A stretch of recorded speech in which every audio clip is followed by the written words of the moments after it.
Yeah, just to start, I just like to tell that I was watching you since maybe 2012, 2013. Okay. So then I had a little pause, like for 2 years, because I was also working for YouTube channels. I was managing YouTube channels in Russia. Oh, One okay. was a very big political channel. I started it with 30,000 subscribers and Wow. pushed it up to 150. Then I quit that job and started my own channel here on YouTube. And so um, now I have like a network of channels which I possess and manage and help people to promote them. So it's Was it like my like, job. So yeah, I'm was it like, totally was it a big news station like Первый Canal or no, Vremya no, no, or no. Just a small Russian pro government, I would say. they're all pro-government. Yeah, not all, but some. Majority, yeah, yeah. It was type of independent, but really it was pro government. So it was Got pretending it. independent. Mhm. But just help me out to Sure. understand all these YouTube features and so on. So people were paying pretty good money. So I decided to quit because we were, in different type of thinking of life and things. I was like pretty moderate in politics. They were too patriotic for me, and all I saw that all these topic books they were sent from administration of different Russian governments, and they Yeah. were following that this topic book, like just like in that news.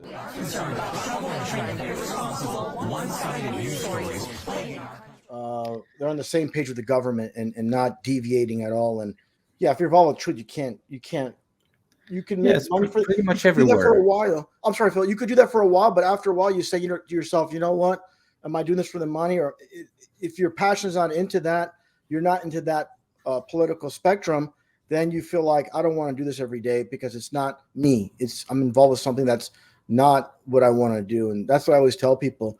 If you're doing a job and you're not enjoying it, then it's work. But if you're doing a job that you love, it's not work. And Yes, exactly, exactly. What is your profession now? I don't know. Or are you, specialized in, or maybe you studied something? I was a lawyer first, then I became a sales manager, and then I became a marketing team, and then I became a YouTube manager. So this is my job career. well, I never, yeah, people ask me, but I never really reveal my personal side. But I'll Oh, just say okay. I do. It's okay though. I'll kind of like say this roughly. I'm self-employed. I've been self-employed since '98, and this is how I got involved with truth. It freed up time with me, and it let me look at things closer. A lot of people are inundated with their jobs. They work their 9 to 5. They come home. They're too tired to do anything but eat and watch a little TV and go to sleep and repeat the next day. So my thing was I'm working self-employed. I have either CNN or Fox News or any news station on 24/7, pretty much. And I work a lot of hours, so I was watching it all the time, and I saw a lot of inconsistencies that made me think, wait a second, this doesn't add up. And then that's how the ball got rolling when I heard stories in the news that it's really a lot of inconsistencies if people paid close attention, and that's where the ball really got rolling. And of course, the event in New York, that as well, and everything. It was a slow process, but even before that, I never was. I always believed, the schools were about indoctrination. I always knew that it was about programming and not to question authority. I always knew that. I've always been maybe the rebellious type. I don't like to be controlled, told what to do by any entity. That includes the government. Yes, exactly. It's what I was. I was first started as a kid. I was studying English, and then I went to United States for a year as a foreign exchange student. Then I came back. I totally mixed up my narrative because America is quite different from USSR and Russia. Yeah. So, and that mixed up me, and I kind of became something like a white crow in all this black crow community. All right. It's even called Белая ворона in Russian. So Mhm. Yeah, your Russian, your English is very good. Your accent is very minor, and you're close to, I would say, I mean, your vocabulary is obviously there, but your accent is very minimal, and I can tell. Yeah, you've been in the U.S. That really helps, of course. Yeah, in fact, I was in San Francisco too for a couple of weeks, so had a very nice trip there in 1995, I believe. So Yeah, it well, I was, lived my whole life, in the San Francisco Bay Area, so I'm really, I know the ins and outs of San Francisco, the history with the earthquakes. I've lived through earthquakes, the big one in 1989, and all these events that happened. So I mean, I know how it is to be in bed at night and be awakened by an earthquake. It's not a good feeling. You're running out of the house. You don't know if the house is going to collapse on you. It's not an easy feeling at all. yeah, sure. We had this, information also going on since the Soviet Union fall, about the seismic weapons that the Soviet Union was possessing already in the 80s. And so there was like a kind of a rumor or conspiracy theory, whatever you call it, that they planted it in Caucasus during the Armenian earthquake in 1988, I believe, 89. So it was quite a big one. It shake all Caucasus and people were devastated. So I kind of believe that they have this weapon. Why I not? agree. I'll tell you why. And I wish I would have had the video prepared, but since you bring this up, this topic, the '89 earthquake happened. Well, I believe it was 5:04 Pacific time, San Francisco time, and what I remember is the baseball player number 33, Jose Canseco. They showed a replay from the previous game, the highlights, because it's a 7-game series. They're showing the previous game, and then all of a sudden they show him in the replay from the previous game crossing the home plate he's wearing number 33. Right when he's crossing the plate, they zoom in on him, and that's when the camera started to fizzle. 50-foot section. You see down there below the two cars that were on the upper deck. I need an ambulance. Hold on, I'll transfer you. Prepare yourselves. Shut off the gas. Shut off electricity. Store water in your bathtub. Don't expect... Obviously, in the city of San Francisco, again, as we take a look at that, that appears to be what would be the Marina District. The entire upper deck of the Cypress structure.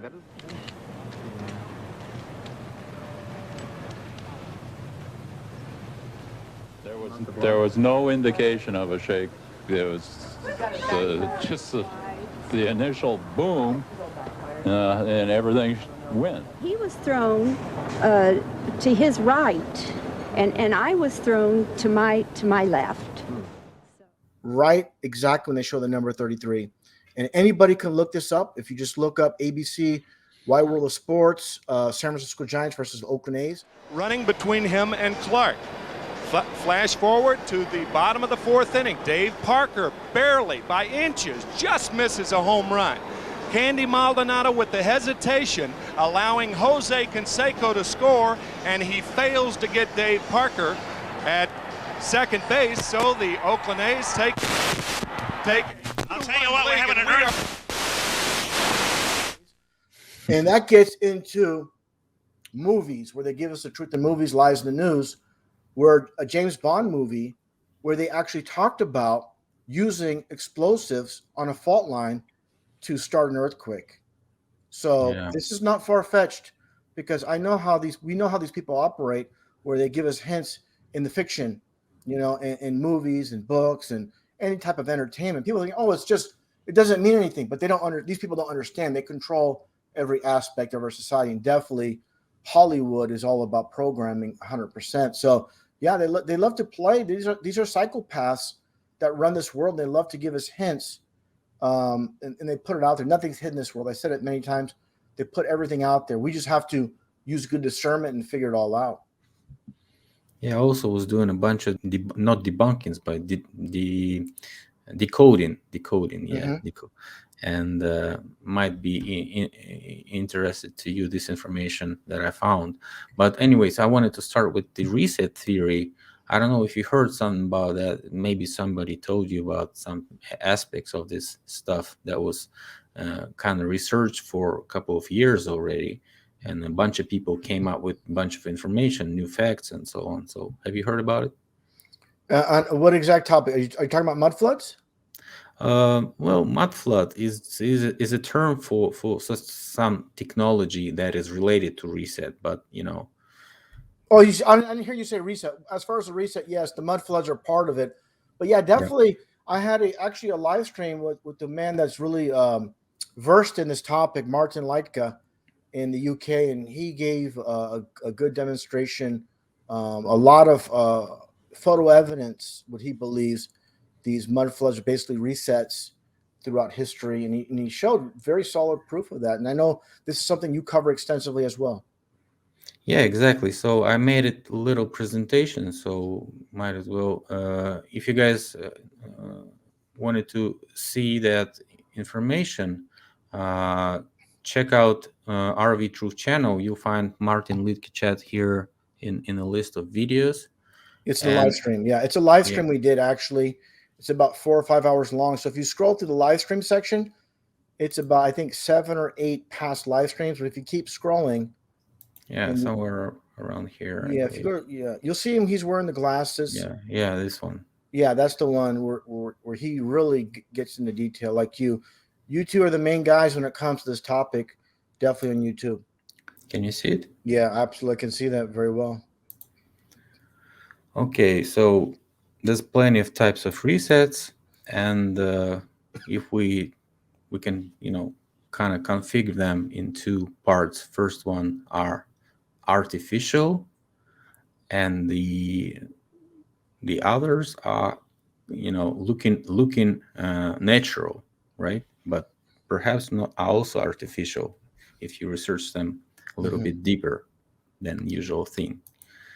So what is mud flood? Actually, a bunch of evidence of mud flood. You can find these windows that are being excavated during renovations, and you find out that not only windows but the doors are below the ground. So that kind of made me, for example, research this topic. Phil, I just want to interrupt you for a second. When you Yeah. see things like that, people do not question these things. They're brainwashed. They don't want to go there because it's not in their history books. It's not on TV. It's anything that's out of the spectrum of discussion on national or international news is not to be talked about. And this is obviously stuff that's concealed, and there's no denying it. This photo alone, right here, Yeah, I was walking by this house every day. I was walking because I had an office nearby, and I was walking by this house each and every day for like 6 years, and I was seeing only this type of windows that. What I would tell people out there that are listening in, you cannot be concerned what other people think. You have to go where the evidence leads you, and that's the main thing. And this is objective evidence that cannot be denied. We're looking at things, very old structure that's underground and all these buildings. It's just unbelievable. And what I find interesting is instead of destroying it all and starting from scratch, they just build over it and make an excuse of why that's like that. It obviously won't be discussed, like I said, in the mainstream media. It's a topic that's not brought up. But you would think maybe some of these structures, they would have just flattened out, demolished, and restart, but they didn't want to do that. For whatever reason, they didn't want to do that. What's your theory on that? Yeah, a bunch of information, but everything is hidden because there's a lot of brainwashed paradigm that was spread in the science, and so many agents, I would say, that are working in the science for this government and for budgeting and stuff like this. So yeah, no one's going to make it on anywhere on top of this world unless you go along and just be a yes man or yes woman. Just say yes to whatever the authorities say. If you contradict what they say, you're not going to move up anywhere in this world. You're going to be stuck nowhere and not get anywhere financially or have anything of high success. And that's every respect to people in every aspect of this. People in public view in society, you're not going to make it very big. You're not going to get very far if you don't go along with the program. Yeah, so I started to make my own research, because I was just a big viewer of everybody else who's doing research, and I started, why don't I do just my research? I found a bunch of evidence, a bunch of comparison photos which are showing how the building was found by those who found it, and filmed it at first, or maybe one of the first persons who filmed it, and how it looks right now. So, and you see a bunch of its excavation was done after it was found, and you can see a bottom of the building or a lower structures. For example, here it was found with the guy sitting and look at in the bottom. Now it's excavated, and it looks like 3-4 meters deeper than it is. So it's like everywhere you find this evidence, and it shows that the period of possible mudslot of 19th century was somewhere between 1820, 1840s, something like that. So, and it probably wasn't like a simultaneous event, because you can find this everywhere, but mostly it's in the cities. So that's the problem, because if that was be a simultaneous worldwide something, that it would cover everything, right? Absolutely. No, it did. So I found that it targeted the exact cities and the nearby areas, maybe some fortifications, ports, some infrastructure, maybe mining infrastructure or something like this. So, and the scientists came up with the idea that it is all a cultural layer theory. Cultural layer is when certain cultures leave some something in the soil which could be found later, and so it creates some like a pie of layers. And they say like, well, they didn't clean up the streets, and the soil was growing, and then it covered the first floor. Phil, I want to interject here. There's this is a fantastic topic we're on here, because we can go back further. For example, the Temple of Baalbek in Lebanon, where they said the giants in the biblical times, they built it with the megalith stones. They were building structures, and then many years later, the Romans came and they put smaller stones on top of the larger stones. Talking about mud floods, and just like the flood, let's explain the Bible about the flooding of the earth, and we see trees standing straight up that they're fossilized on the side of hillsides, mountains, and this is obviously a mud flood as well. So this has happened throughout history, and it's definitely been happening, like you said, the reset. And I don't want to interrupt you too much, but I want to get your theory maybe on a future possible mud flood. What do you think the time frame is between these events? Well, I think the last one was in the beginning of 19th century, so not too far. Probably first half of the 19th century. And I believe it was happening step by step, so it's not like simultaneous, right? Yeah. So it's like a technology to capture the area, reset the people, and so on. So we're gonna go over this stuff a little bit further. Sure. Let's see. So we find if that was a cultural layer theory, if it would work, it would work everywhere, right? So we find this, for example, in the islands of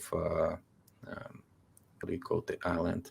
Easter Island, right? Yes. Where those giant sculptures, the giant sculptures, and no cultural layer at all. So somebody either covered them with the mud, or it was covered by some natural cause. And Phil, I want to jump in here as well. I know the alignment. I'm not an expert on this subject, but I know there's some type of alignment with all these structures throughout history, and how precise they're located from one to another. I don't remember the exact details, but I remember there's something along those lines where how everything lined up, and that's something I want to throw in there. Yeah, for a while, it was a bunch of places where you can find some strange things. Like you excavate in your garden and you find this mosaic, which was covered like 3-4 meters deep of mud, right? And those cases are everywhere. Not only in Turkey, it's in France or in some cave even. So why would you want to make a floor of mosaic in the cave, right? So that is ridiculous. Yeah, what doesn't make sense. So on some ancient pictures, you find that the place looked different, and it had like a lower infrastructure, some seats or some stands or whatever. And look at this modern one. So somebody covered this area and made it flat. Yeah. Who did that? Or maybe somebody just covered it for some purpose. That's the only explanation, because if we know that they are setting up things, they are staging events, why don't they do it artificially, right, with their own manipulations?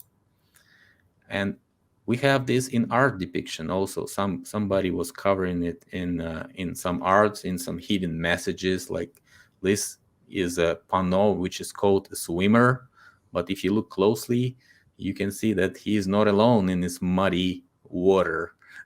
And there's a bunch of some faces, some hands, people trying to survive. Basically, he's not swimming, he is trying to get out of there. Pretty creepy though. That face is pretty creepy. And that sculpture did a lot of creepy sculptures, and she was born right in the period when all these post-recent times were taking place. And where was this located? Those sculptures in the This is in Moscow. This is in Moscow. Oh, this is Moscow. Wow. Yeah, on top of the theater entrance. Okay. Yeah, this is somewhere in Italy also. As you can see, person trying to get out of the mud. Like they say, it's an antique god or something. But looks like a Viking almost, or Viking, or maybe obviously a Roman soldier. Some Greco-Roman mythological god. Also, we have a bunch of columns where some things is like pouring down below, and they call it the plaque statues or plaque, sculptures, and they also look like all these obelisks, where you can find this in Rome, in Vatican. You can find them in London. You can find them in Washington D.C. All those straight lines. And something is pouring below, and they call it plaque. They call it plaque obelisk, right? But it's a certain bio reset now. Phil, empty cities as well. I want to interject real quick. Obviously, they're hiding this for reasons. This will unveil other things, and it'll reveal other secrets of this world. And I this is one thing I find very interesting from the first presentation I seen on this, and definitely there's something to it. And to me, it's much bigger than we even can imagine. That's underlying all of this. It's going to lead to other truths, I believe. Yeah. So have you heard about empty cities and a bunch of photos of 80s, 60s, when you already had these photo techniques where everybody could be filming panoramic photos with pretty high resolution, and you don't find any person on those pictures? Yeah, that's interesting. And it looks exactly like what we had like a couple of years ago in 2020, right? Yeah. And China's known for that as well. They build these structures, and this is maybe off topic, but they build structures and they abandon them, but whatever reason, that's too much of a, too much effort, too much energy, time, and resources to not use it. That doesn't make any sense. Yeah, we also have, I would categorize them as destruction resets. It's some resets that happen because of some wars or explosions or set up staged events. So this is like when you have all this architecture in a certain city destroyed and then rebuilt, Yeah, very interesting. And what's the location of we just saw there? It's just Germany after World War II, when they completely didn't have any reason to bomb this city, because nobody was already messing around on that direction that they were moving from France. And they still were bombing the cities and destroying. Well, we know the world's a stage. Yeah. Well, I'm sorry, Phil. We know the world's a stage. So all these governments are all working together, and the populace has no idea what's happening. But that's one thing that needs to be interjected: is wars are basically controlled demolition. It's meant to happen, and the soldiers themselves and the populace don't understand that all these wars are based on deception, and the people fighting it have no idea themselves. Yeah, this is, for example, Chicago after Great Fire, right? Oh, wow. Also the same situation. Mm-hmm. You can find these antique style red brick constructions which are completely destroyed. This is another war reset, so-called war, when you have all the city blocked, like it was with St. Petersburg or Leningrad, whatever you call it. They were in blockade for like maybe 900 days. So nobody was actually providing them with food or any other supplies except one small ice trail that they had. And so a bunch of people were dead, a bunch of bombing, a bunch of artillery shooting in the towns. Many structures were destroyed completely. So right now we have Syria, right? Also as a good example, where you have like when it was before, it was a structure of ancient times, and now it's complete ruins. Yeah. So what is clay actually? Clay is the most part of mud is clay. So it's like 70-80% of mud is from clay. So clay is a strong absorbent. It absorbs liquid and gases, toxins, odors, gases, pus, microbes, etc. In excellent means for detoxification, neutralization of poison. So if you have a bunch of maybe corpses, right? What is the best way to get rid of them if you don't have the cleanup resources? You fill the city with mud and clay. Yeah, just bury everything. Yeah. And clay is also used in cosmetics. For it has sterilizing properties. It heals wounds well, promotes restoration. So it's like very good, not only absorbent but also is a good thing. Mm-hmm. And on those post-reset photographs, you find out all those post-reset folks which are living in these mud-flooded constructions, or trying to restore them, trying to clean up, and trying to take care of the place. So actually, after the complete restoration, they find that a bunch of floors are below, and a bunch of facilities can be used if they clean this stuff up and take all this mud and clay out of those so-called basement floors. Mm-hmm. You can find one thing, Phil. I don't want to interrupt you again. I would go back to that photo and mention this to anybody that has doubts these things. Imagine the one you just skipped over. This one here. Imagine for any skeptics out there, how would they go about building those doorways underground, and how would they go about doing that? This is definitely things that people, when they initially see, like I said, not mentioned in the history books, not mentioned in the school textbooks or by any teachers or the news history channel. And you got to let your eyes, see things. Like I always say, the blinded mind cannot. The eyes are useless. You have to open up your mind to these things, and it's very, very. I find this very, very interesting. Yeah. So you also find these pictures where somebody is cleaning up the area, like collecting corpses, taking them away, rubbing all this stuff, which is barely sticking out of the ground. Mm-hmm. And also restoration, a bunch of restoration everywhere. People cleaning up the streets, reconstructing, digging something. A bunch of folks in suspicious clothes standing and always watching with the hidden hands. Wherever you find those folks, you can find them everywhere. If you zoom in, they all have hidden hands there. Masonic, yeah. Yeah. No, so many anomalies on those pictures. For example, this is just a regular view, right? But you can see like empty windows, completely black, and you can see like strange thing over here. What is that? And if you zoom in, you find that it looks like a bunch of corpses also. Wow.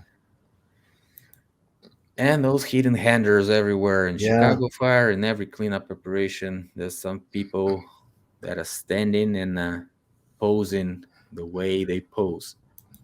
Well, Phil, the reason they're doing that, they're telling you this is a Masonic operation that's happening. Obviously, they're telling us without saying, basically what they're saying is it's the Jesuits, it's the Masons. We're behind all of this without saying it, just by symbolism. Yeah, that's what I thought because I found a bunch of information from you too, and you had a different channel before, and it was blocked, I believe, right? Oh, I had many channels that are wiped out, over 24 since probably 2008. Many channels have went poof, just gone, and so it's just getting worse. The censorship is just getting worse and worse, but we just do our best to say things in a certain way to avoid problems. That's all we can do. And topics we cover too. Certain topics, unfortunately, we have to avoid altogether because it's not safe to speak on these things. There's no free speech on YouTube. Exactly, and I've been showing it live exactly in that video about your situation with Jaron and other folks. So, and I was just showing how algorithm works in YouTube, how not to show the exact video on the exact keyword selection, and I just showed it live that it works on every channel, like your channel, my channel, and somebody else's channel. So it just was a live exercise, as what they say. This matters going forward. We're in a live exercise here. We're in a live exercise here. We're in a live exercise here to get this right. We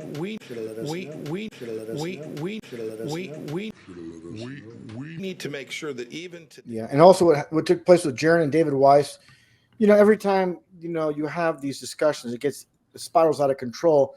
And one thing I would mention, anybody that heard that, was people that might not know this, I did not hear them all the time. It was cutting out sometimes. Yeah. When I was speaking, and then when I listened to the replay, I didn't realize they were speaking. I was speaking. So I was speaking on Skype. They were speaking through Zoom, and there's a lot of cross wires.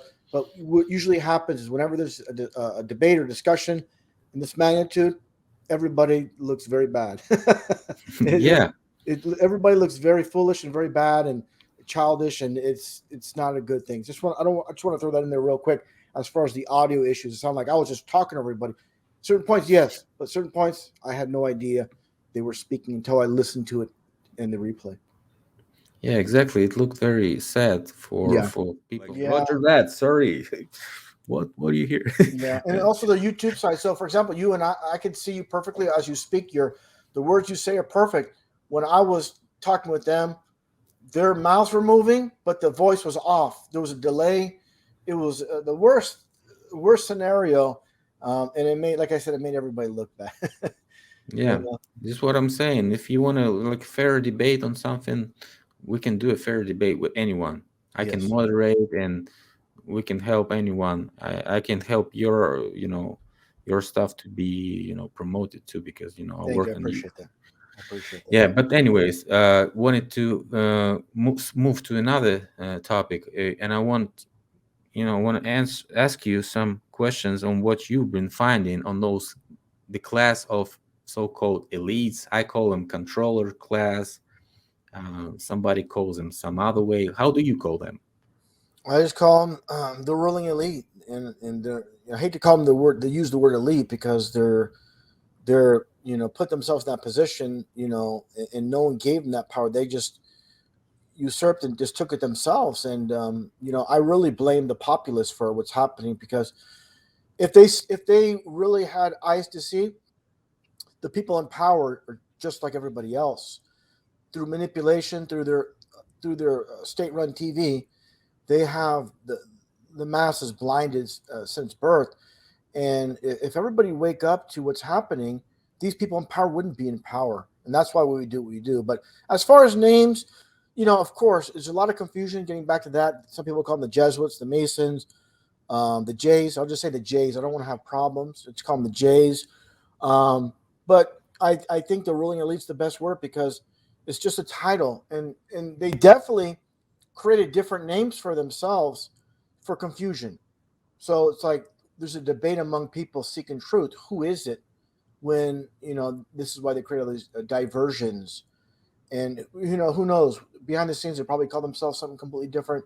that's completely different than we call them. But the foundation is definitely Freemasonry.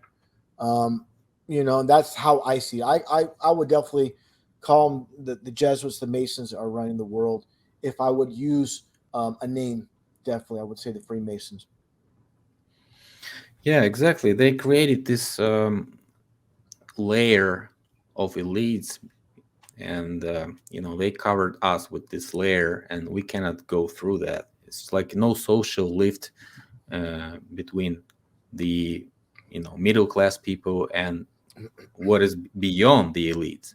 And I found those tracks, I've been bushwhacking, I don't know how do you call it, these people for a very long time, because they were called reptilians by somebody, I don't know, this is ridiculous. But I found some tracks that might lead us to the information who these controllers actually are. And they kind of have some certain players in their teams, and they play certain games. Yeah. And they are not ashamed of that. They're showing it everywhere. Like you say, they leave in us some signs, right? So we can read and decode the symbolism, and numbers, everything can be found in this and situation. that's right. One thing I want to mention is, for example, you just said it there, Phil, when it comes to symbolism. I was watching just recently, just last night, they had this one PSA commercial regarding the bug, and it was a family gathering, and this is on Peruvian TV, about all these people coming together for a party, like a family get together, and one person didn't wear the covering on the face, and they were pictured as an outcast. He was mocked, he was ridiculed, and he was kicked out. And all the family was together, laughing and having a good time together without him. But what I'm getting at is, while they're doing that commercial, that PSA, in the background, there's a bunch of sixes, spiral sixes in the back. So you can see the 666 agenda, and they're putting it through symbolism. So people see the obvious ridicule of the one that is anti-establishment, but through symbolism, they're telling us what their agenda is. It's the 666, and I can show that to you. After we're concluded with this, you can take a look at that. But yeah, definitely they tell us, and I definitely believe this is the precursor to the mark of the beast. And getting back to the rulers and the names, well, more importantly, we can forget the names. Who are these people? What is their lineage, their ancestry? And I believe we live in a supernatural world that's been created. People that believe, all these, for example, fruit trees in the world, they just happen, magically, when humans with hands, with the brain, cannot create the most simple thing to create a plant. They cannot create a plant from nothing. They need the foundational, what's been already created to do that, a building block. So something magical happened to create these fruit trees, vegetables, fruits, seeds, nuts, grains. But humans with the mind and hands cannot build these things with all the intelligence, with all the technology. So that tells you there's a supernatural realm to this world. And that gets into, I believe, you just mentioned it, when people talk about reptilians. That's just a twist on truth. They're not reptilians per se from other worlds. I believe they are literally the fallen angels, their bloodline that intermingle with humans that are running this. In England, you have, of course, the royal, the blue bloods, the elite, the Vatican, and they're all controlling this. And they're definitely, it's almost like the realm of Star Trek, where they're part human, part fallen angel. They're a mixture, but they don't like the human side of them. But they're definitely, I believe, from the fallen angel bloodline that are ruling today. Yeah, and if you're talking about angels, you don't forget about wings, right? Yeah. That are behind your back. So fallen angel, it looks black color, right? So that's kind of about what I was trying to talk about in my video, Crow, Crown, and Ray Bradbury. What I was trying to decode who those people are. Yeah. And I found this connection because, it even spells the same way, Crow, Crown, and so on. And that leads to so many different ways. If you want, we can discuss it real quick Phil, yes, today, because absolutely. that would be interesting to you, because I found the same conclusions, and all the roads lead to London, and the family and the tower, I would say. I So, agree. And one thing I want to mention before I forget, and I apologize for interrupting, is all these ancient civilizations, they've always worshipped the snake gods. Like, for example, in the United States, there's a Sioux Indian. Sioux means snake, and they worship the serpent. You go back to the Aborigines in Australia, they worship this serpent type creature, and this is, I yeah, believe, this is Lucifer, the fallen angel. This is what it represents. So, all in Africa, throughout the whole world, Japan, China, India, you go to Thailand, all the serpents, and the coils they have with Buddha as a protector. So there's definitely something they're telling us with the symbolism, and throughout history, it's there's nothing new under the sun, as we all know.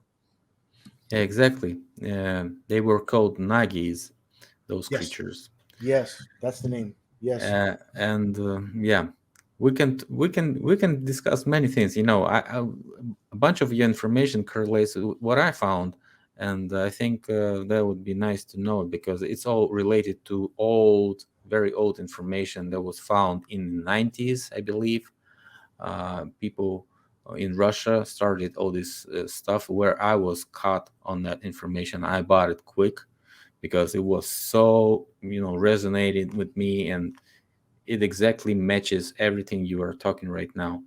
And I found the same conclusions also. So this is not just the blue bloods class; it has certain modifications, I would say. So, and they call all of us created, because it's also CR and KR sound is all means all the same root. It's from the same root. So might as well just start talking about it, and we can skip it. So I started with Ray Bradbury research, because it found that in this, have you seen this Fahrenheit 451, or read the book maybe about it? So those folks were actually burning books there. They were tracking those people who possessed the books, and the guy actually found that they were called firemen because they're not putting down fires, they are setting fires, and they were burning books, burning houses, burning evidence, everything. And so this movie also correlates with this research, because all those guys in elites, including these mainstream authors, they all know some hidden information which they need to present to the people, right? As in a Ray Bradbury book, because it was a bestseller book, and it also was on Netflix and so on. So yeah, definitely, anybody that's going to get the spotlight. And I always say this, Phil, if you're going to be a director in Hollywood, a writer, a producer, you're not just going to walk out of college or be independent filmmaker and just walk into Hollywood and they're going to allow you to make movies. You got to pass the rights. And because first and foremost, it's about programming masked as entertainment. And that's a huge aspect. And that gets into not only the film aspect, but the books for sure, like Titanic. We know about the predictive programming with the one book, Futility of the Titan, how it matches up with the book, matches up with the actual Titanic story. So they definitely do this predictive programming, and they use different means in the entertainment aspect. And one thing I want to throw in real quick, and I apologize, I want to back up just 1 second before we continue. The Romanov family, you talk about all roads lead to London. The Romanov family has, of course, their bloodline goes with London, England as well. So you can tell the whole structure and how all these so-called sovereign countries, they're all connected in some way. Yeah, exactly. And this video also has this information. But anyways, I just want to go quick through it, because Sure. we don't want to watch it. So we started with the word brand itself. So I just, I'm a marketing. I was a marketing, so I know what's brand. Brand is some type of logo, and it has this brand legend where where you can find who found the brand, what is this brand about, and so on, the history of the brand, the owners, and so on. And in German, you also have this word brand. And like this is Brandenburg, the entrance to the city. So branding also, and ancient walls, which are left from the ancient period, for example, those were not bombed. They are looking like this right now, just standing alone, and in the middle of them, and new houses are built. So that kind of caught me in this situation. Now I started to research, why is this brand Mauer thing going on everywhere in Russia, in Germany? And brand Mauer actually is a firewall if you translate it in English. So firewall, which is, what is firewall doing in computer? It stops you from doing something, right? Yes, it's a protection. It prevents, just like with the protection, the antivirus, with computers. And this is obviously just like what's happening in the world today. It's implemented in society. Yeah, and then we go to the word brandmeisters. These are the firemen of the ancient times of the 19th century, beginning of 20th century. So Interesting. These folks had this emblem on their caskets. And I found this emblem belongs to the people who were blowing up things in the 1800s. They were called grenadiers. You even have this troop type of troops in USA Army, grenadiers. And France is big too. France. And one thing I want to back up to is also, you mentioned, of course, Ray Bradbury, and the word "berry" in the name. It's all relates to mud floods as well. The reset. Yeah, exactly. And if we go to the ships, you also have those ships that were called brand ships. They were just destroying other ships. And you can find some photographs where you see these folks having this Roman type of caskets design, and they were, and helmet, and they were even checking out these mud flooded windows everywhere. So that kind of led me to, what about the book, right? So paper burns exactly at 450, but not Fahrenheit. It burns at 400 Celsius. So it's like the point of burning. So he said, like, add one more. So I tried to decode this Celsius, and I found that it's the purpose of science actually decodes like that. Goal of science. Zion is like, Zionists and so on. And also tried to debunk the word crow, and it also relates to Russian Varona and a raven. So crown. And also 5 and 4 is 9. So the numbers too, the way it's set up, it's just like when, and I'm sorry to deviate, but the numbers, we always have to look at the numbers. 4 and 5, or was it 451? Yeah. So 4, 5 is 9, and also the freezing temperature. When it comes to the temperature water freezes, is it the last state before it freezes is 32, then it's 33. So all these things are implemented in our number system, is created based on around these things. The numbers are based. They're not just, we're going to create numbers and just magically appears this way. They base it on this world system. The numbers are created around it. Yeah. So let's just skip it and go back to crown. And so crown is related to corona. It's in Russian corona. Because why I debunk in Russian or decode in Russian? Because I've seen a person who is very good in this philology.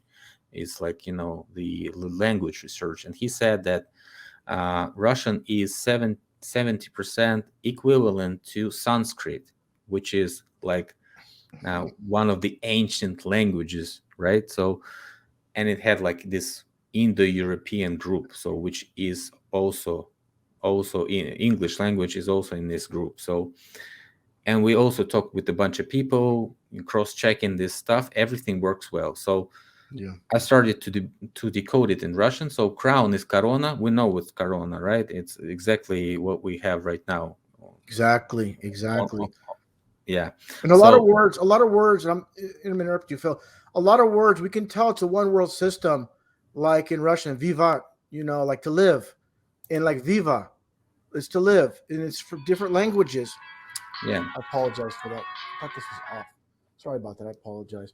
A lot of words, there's a lot of relations, like in, not to get too far off topic, but like hospital in English is gospital. Yeah. In Russian. So we know the core is the people running this whole system. There's too many similarities, and that gets back to the crown for sure. And we know the crown, the corona, and the corona surrounds the UN logo as well. So that's the crown over the UN logo. The UN logo has 33 segments, as we know. So it basically it emphasizes how they rule this world, with the crown around this world. And it's right in plain sight. Yeah, exactly. King is also король. Queen is also королева. So everything relates to crown. And why I started with crow, because crow in Russian is ворона, and crown is корона. So it's like almost similar, just one letter away. And in English, you have crown and crow also one letter away, right? So that was quite a coincidence. So in Russian, you find this word kara, or is punishment. So queen or king would be having a right to punish anybody. So it's kind of relate to that. Also, we have this karma, right? Mm-hmm. It's like a word which is like saying that what you got from, and you get it back. So also some kind of punishment, some kind of a feedback from what you've done, right? Also, you have this carnage, right, where people getting killed or whatever, right? Yeah. Also, you have this. You have a bunch of words. Believe me, I'm just forget about that. No, there's so many that in English, or in for example, the English language is called the international language, but there's a lot. Like here's something, like for example, we know in Russian, brilliant is diamond. A diamond's brilliant. So I find it interesting, brilliant and diamond. Diamonds are brilliant. So there's a correlation with these words in this word system. There's many more. I can't remember them all, but yes, I agree 100%. So I returned to Celsius because we found out that the book was decoding actually not Fahrenheit. It was decoding Celsius, because both of these is degrees, and what's degrees, right? Yes. Degrees lead us to masonry and all this stuff, hidden hands and so on. So if we go back to Celsius, we found out that it's decoding the word Zion, actually, because it's цель Sion. The goal is Zion. Mm-hmm. And also, too, Phil, I should mention, we should remember in the indoctrination centers of the school system, when we graduate, we get our degree, and they wear the square mortar board on the head. This is in the graduation, and this represents we have constructed your mind with the mortar. It's like the bricklayers of society with the Freemasons. So every little aspect in the robe, every little thing revolves around Freemasonry. I don't want to cut you off there, but it goes deeper. Everything we're discussing, there's different layers to it. It goes further and further and further among society.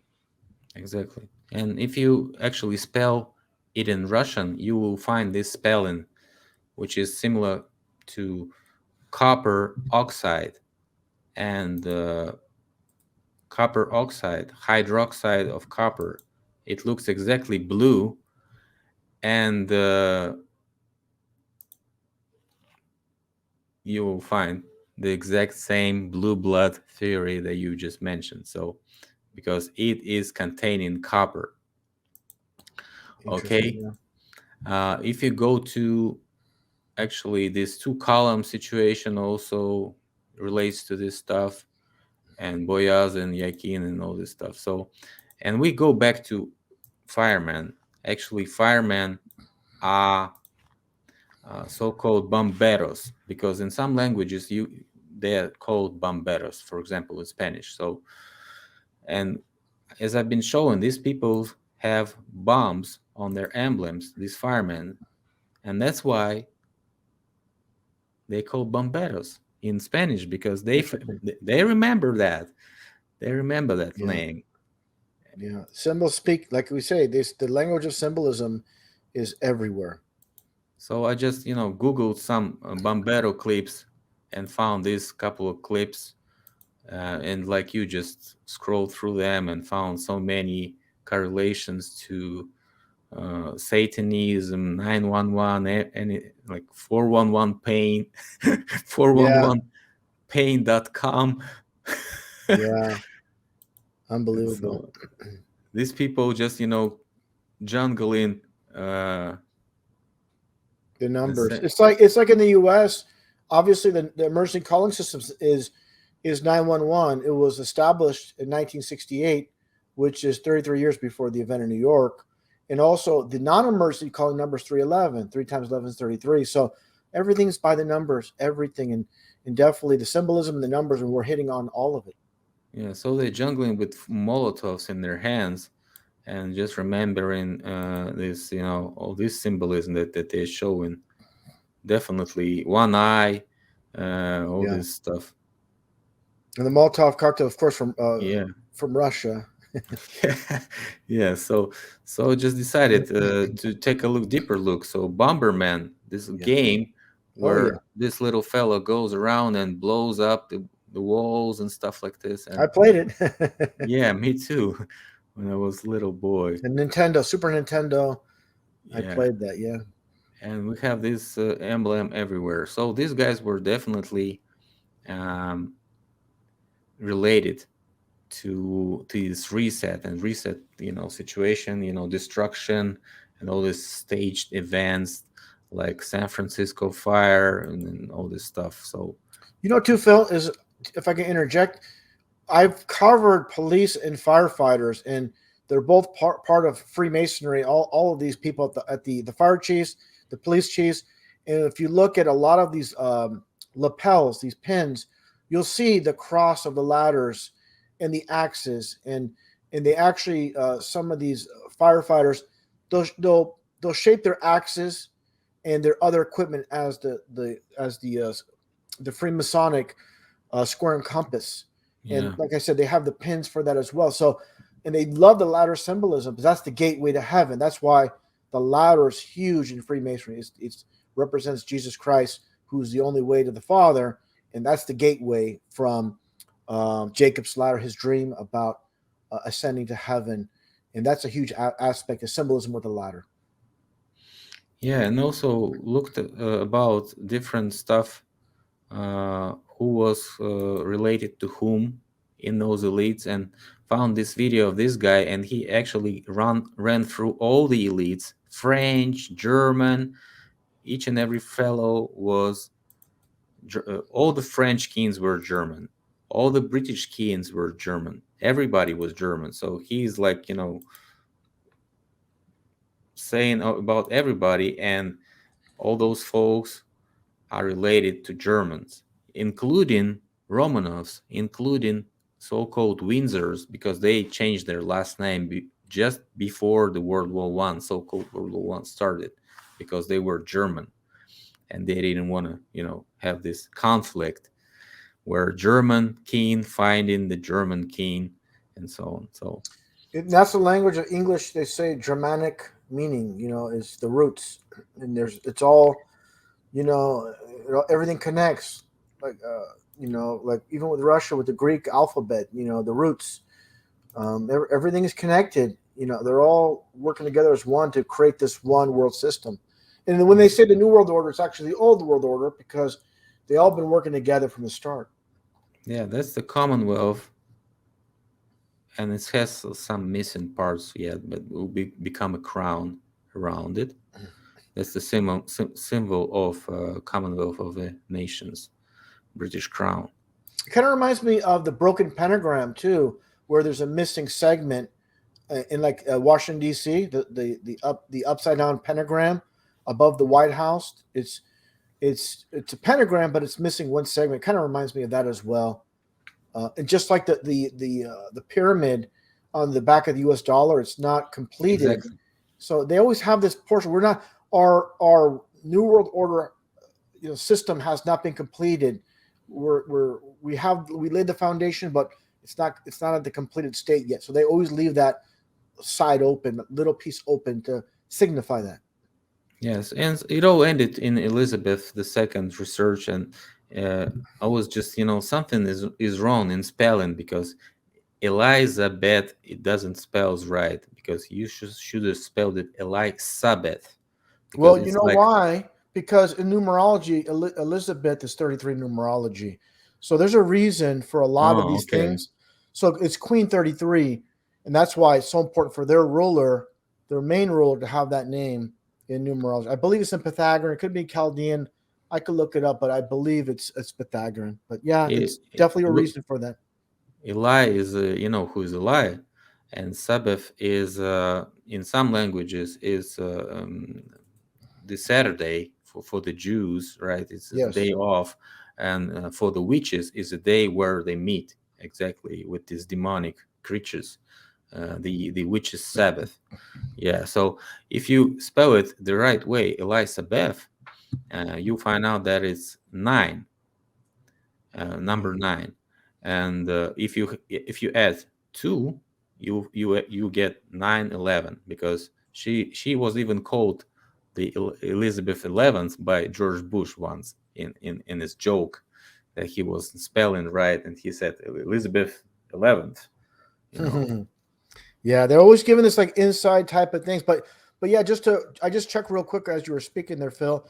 And Elizabeth is 33 in Chaldean. For those that don't know, Chaldean, it goes back to ancient Babylon, where obviously the Chaldeans in that area. So just like Pythagorean, they're paying homage to these ancient societies, and this is what it's about. So things are definitely coded, and people need to look deeper than what's on the superficial level. And there's a reason for everything. And you just said it right there. The etymology of names, the numbers, and there's a reason for it all. It's not just thrown there for no reason. Like real quickly, this is deviating, Phil, but I think it's important. When you watch movies like Back to the Future, and Marty McFly has to go 88 miles per hour before he goes into the past, or Back to the Future. 88, you split the 8s in half, you get the E and 3, and they're basically dual 33s. So Steven Spielberg is behind Back to the Future. He has a friend named George Lucas who made Star Wars. There's a robot, a droid named AD-8 in Jabba's palace, for anybody that's seen Return of the Jedi. What I'm getting at is they don't just pick these names out of random. They're not just, we'll just call them we'll call this droid 88. There's always a reason, just like Jabba. Jabba is a frog, he looks like a frog. So there's always a backstory to everything, and that's what people really need to understand about our whole entire world system. Exactly, and if you add Elizabeth 11, you will find 9/11.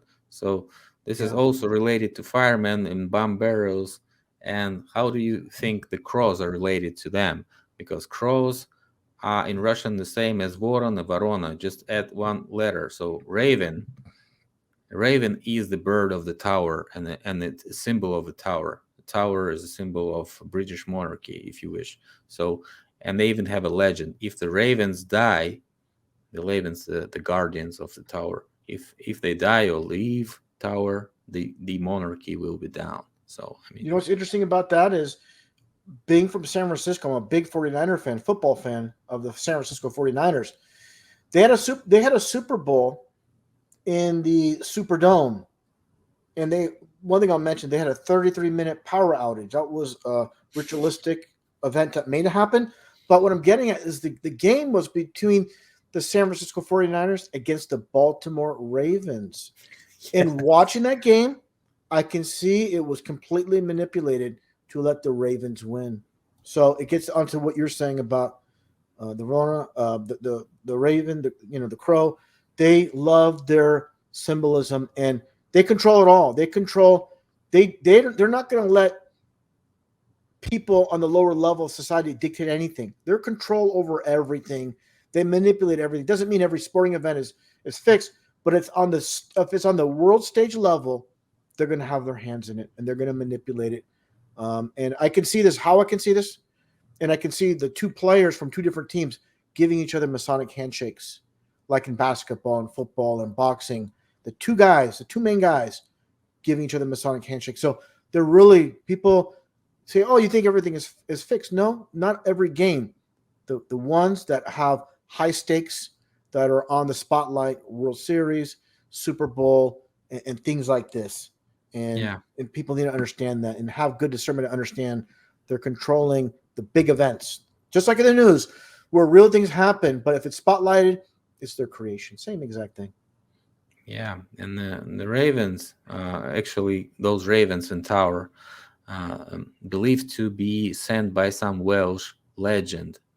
And why do we have actually the Prince of Wales to be a king every time? They even assign a Prince of Wales, the first one who is in a line for the crown. So Wales has a bunch of cities starting with Car and Cardiff and so on. So you name it. And also crows and ravens are in the same family of carnivores or something like this. So it's a Latin name for them. And how do you call predators and everybody who is eating flesh? Carnivores. How do you call corpses, dead bodies, corpses? Who is actually cleaning up the field after the battle? Crows. They're eating up the flesh, and they were believed to be holy birds for the Vikings and so Nordic tribes. Indians also believe that they're possess this power to connect with the dark matters of some demonic forces and so on. So Odin had two cross, this one eye stuff. The guy had and he had two cross which were connecting two ravens, which were connecting with some spirits who were sending him the message what to do, and he did it exactly that way, and he always succeeded. And just we can go over and over, and you find out that crows and ravens are connected to this stuff, and it's always some type of punishment from these people, and they tell us what to do, and they clean up the areas after the reset, and they all this like Venetian or whatever pandemics that they had, plague. Those doctors had this crow type of view with the long noses, masks, and so on. So which is like. And the Crow movie, Phil. How about the Crow movie? Yeah. Where you had supposedly Brandon Lee. Here's the funny thing is how the world's a stage. Brandon Lee supposedly was shot and killed during the filming. Just like his dad, Bruce Lee, back in the 70s. In the actual movie itself, they showed this one scene where a man supposedly tries to assassinate him. So in the movie itself, they talk about how he survived. But now we have to fake your death, and we'll create a new identity. And the funny thing is, by the time they produced the movie, they showed the supposed actual funeral, Bruce Lee's real funeral, and they inserted it in the movie. But in the movie, he faked his death, and they dug him out, and it was just a plaster. It wasn't him. The bad guys wanted to say, "Oh, how do we know he's really dead?" So it's intertwining reality with our false reality. So everything is a blurred line. So movies and the reality, there's not much difference. The world's a stage, Hollywood's a stage, but also too, the one woman that was the armorer for this latest incident with Alec Baldwin, she had the crow tattooed on her arm, and she was all over the media, and they showed the crow tattoo on her arm. So Yeah, I definitely got my crow here because I haven't finished the research. It reminds me that I have to finish the research, finish those bastards. Yeah, yeah, I got definitely. him a hostage, man. Yeah, definitely. And yeah, the crow symbolism, and they use that in pro wrestling. There's a wrestler named Sting, in World Championship Wrestling here in the U.S., and he played the character of the Crow, just like the movie. And so, yeah, they definitely like to implement, just like New World Order in wrestling. They had that organization in Monday Nitro, and Nitro is all about explosions, demolition as well. So, yeah, they're always intertwining their objectives into entertainment. It's very prevalent, especially when they put the New World Order with Hulk Hogan in pro wrestling and how they're going to take over the world, and it's Ted Turner owned it. He owned this organization, this pro wrestling thing. So these big names own everything, baseball, football, Hollywood, they own it all. Yeah, I just wanted to finish up with San Francisco because it's a place where your area is right now. Yeah, and I actually have a photo, Phil, from 1989 of my parents' kitchen, where I was very young, and there's actually borscht all over the floor because it was in the refrigerator, and it was spilled out from the earthquake. And I'll send you that photo afterwards. But yeah, you can see smetana, borscht everywhere on the ground on the kitchen floor. Yeah. So what took my eye is actually that a bunch of people started walking and started to get filmed, and they all have clean clothes and fancy dressed, looking like this old stage photo session. And nobody's actually doing any cleanup. People just walking around doing nothing. Like a single file, Phil. That last photo you showed, they're like in a single file. The one previous. I'm sorry, the one previous. If you could show that again. Yeah. They're walking like soldiers instructed to. That one, like a single file. It's so staged, and it's unbelievable. Our history, right there. That one, yeah, that one is so staged. This one. Yes, that one. They're all like perfectly like lined up for this photo. Yeah, that's staged, 100%. Yeah, and they had some filming also, and I've been showing it in the video. You can find it in the internet also. So these people even watching the fire. Like sitting around on the lawn, having a picnic. I don't know what they're doing here actually, and it's all just after the earthquake. People just sitting on the benches near those ruins. I don't know, and everything looks staged. All these pictures, it looks like a report. Well, whenever you insert people into these photos, it gives it the impression of legitimacy, and definitely they've been doctoring photos for the longest time, since the inception of photography, and all these ruins of fires, and people are smiling, and the background is in smoke. Yep. It doesn't make sense, doesn't add up. Yeah, look at this. Yeah, unbelievable. And it reminded me the Piranesi engravings, where everybody was saying he is imagining what he was actually depicting, but it looks like he wasn't, because in San Francisco, we have the same thing. People were also painting, photos, staging everything, just like Piranesi was when he found what was surrounding him, and he was. I'm gonna be careful how I word this. The man with the small mustache. We all know him in history. The very small mustache. There's a photo of one of his top generals holding his pants that were supposedly from an assassination, from an explosion. And he's holding the pants, and it's completely shred. If he's wearing those pants, his legs would be gone. And it's just the staging of things. And it's like I said, there's nothing new under the sun. They're doing the same playbook, just different stories, different scenarios, different areas, but it's the same type of deception throughout history. And one thing I'll mention too, a lot of the photos, I don't want to interrupt you too much, Phil. A lot of the photos you were going through, you can see like the table where the people are sitting. It's not to scale. It doesn't look right with the background, the backdrop. Nothing about it looks like this one here. It just, nothing about this looks legit. It just, it's just theatrics for people, for the millions of people to look at. You To know, be it's more unbelievable. dramatic for Yes, yeah. that's the word I was looking for. More dramatic. Exactly. Yeah, and that's what I was thinking. Like these lines, also like people laughing. And look at this. There's a real refugees photo, and they look dirty. And these are real refugees. In comparison to these stage people, they look different.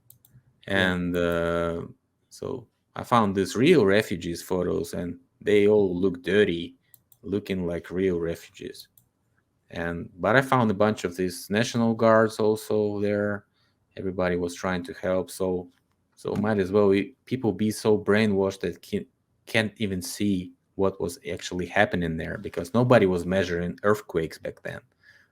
Yeah. They just decided it was 8 point something Richter scale, which is like maximum of 9 points, so like near maximum earthquake, right? Is it 9 or 10? I thought it was 10, but I could be wrong. I don't Nine, remember. nine, nine, nine, Nine. nine. And that's their number 9. They love that number 9. Yeah. Real quickly, I want to just throw this in there because every time you throw something out, I apologize for interrupting because there's so much to connect. When the Satanist Anton LaVey does a ritual, satanic ritual in San Francisco, by the way, on California Street, in the satanic church, he rings the bell counterclockwise 9 times.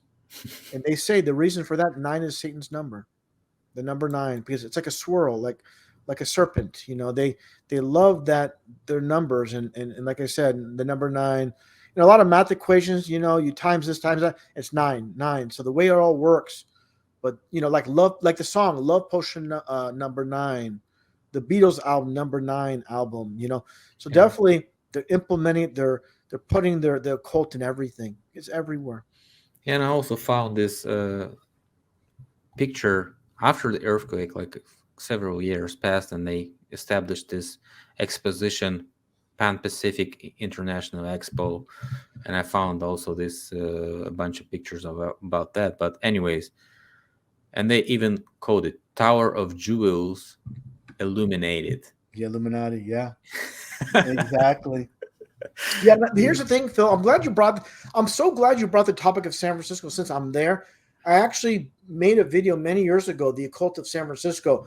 They have the Trans-American Building, which is obviously shaped like a pyramid. They have the Golden Gate Bridge, which is painted orange. Why would they call it Golden Gate but painted orange? Orange is number 33 in numerology. And the construction started in 1933.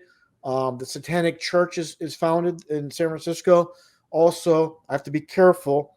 The gay capitals also is basically in San Francisco as well. So they own this world, but for some reason they love San Francisco. And I made videos about Alcatraz and that fake. It was a real prison, but they faked the escape.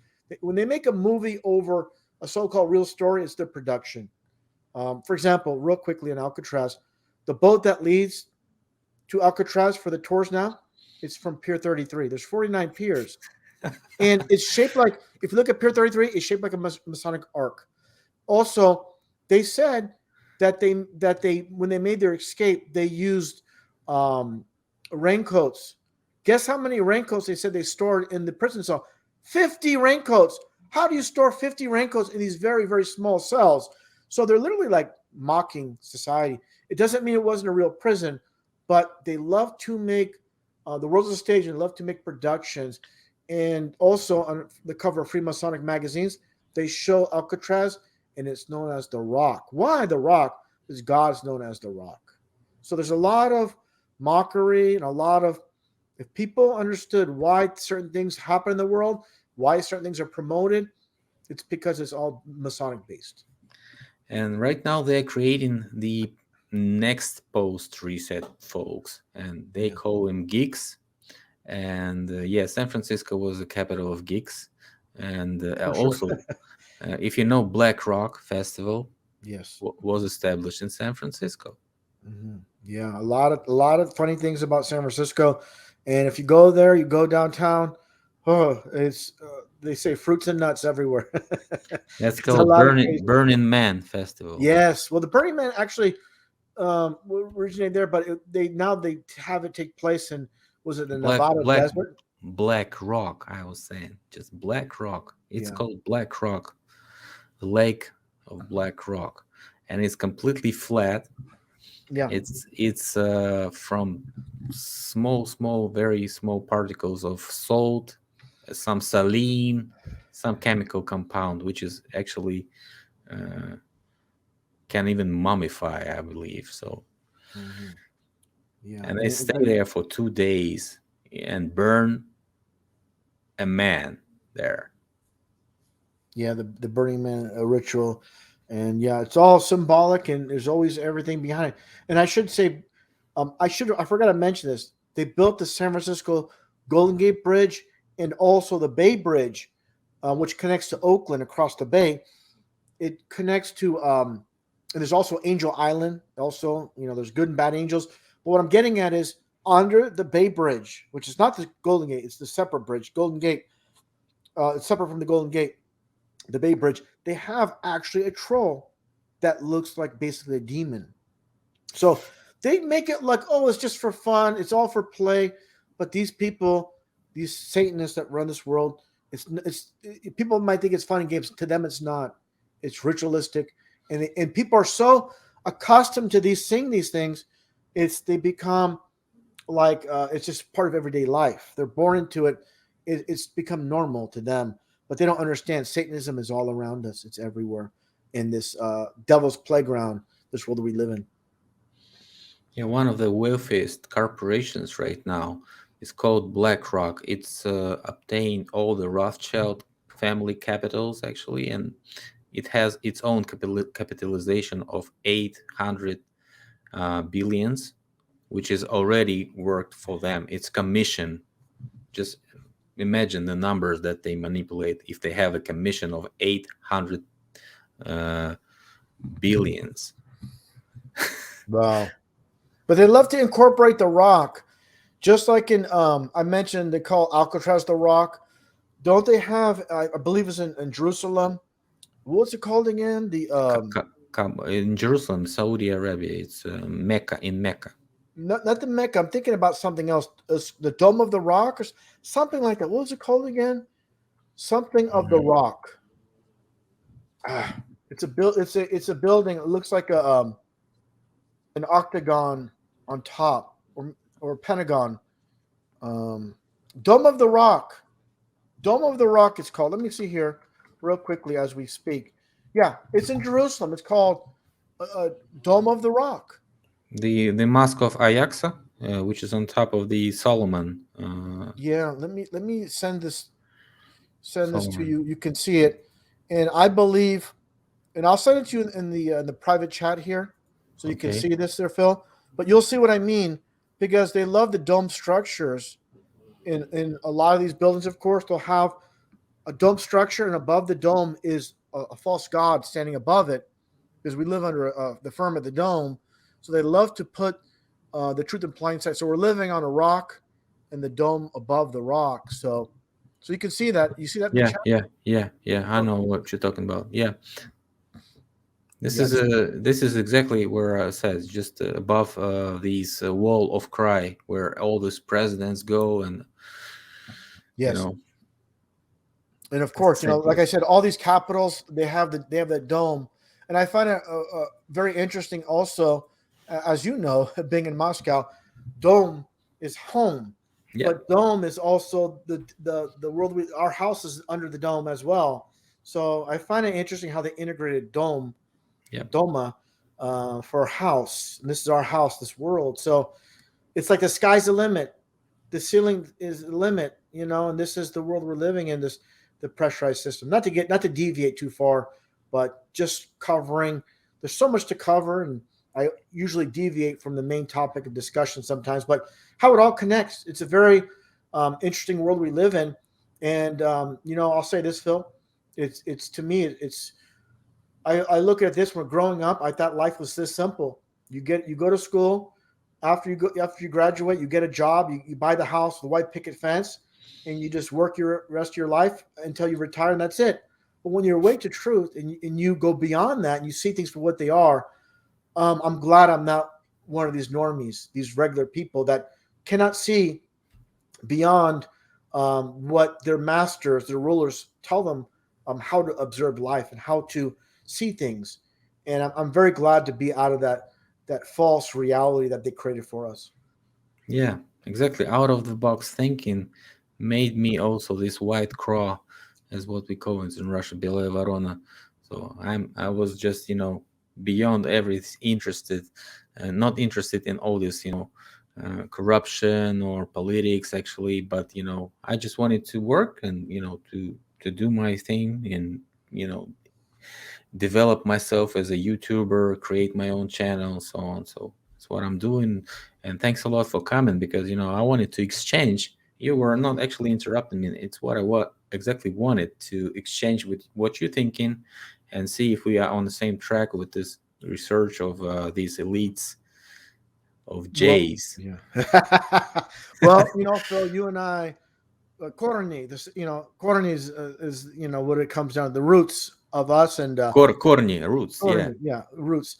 And and like you were saying, the dome, the Bielý Dome, the White House, it's everything's a pleasure. But yeah, it was fantastic. This is our first time speaking. Literally, we just spoke for seconds, maybe a few minutes before we recorded this. But I really, really appreciate you reaching out and us having this discussion. I really enjoyed it thoroughly. There's so much to cover, but in an hour and a half, we covered a tremendous amount, and definitely we're on the same page on so many things. And I always tell this to people: no two people will see things the same way because not two people experience the same exact things in their life. So it's literally impossible to see things precisely. But the people that really dig, they're going to dig in the right places, and they're going to come to a lot of the same viewpoints on many, many things. And I really appreciate the discussion with you today.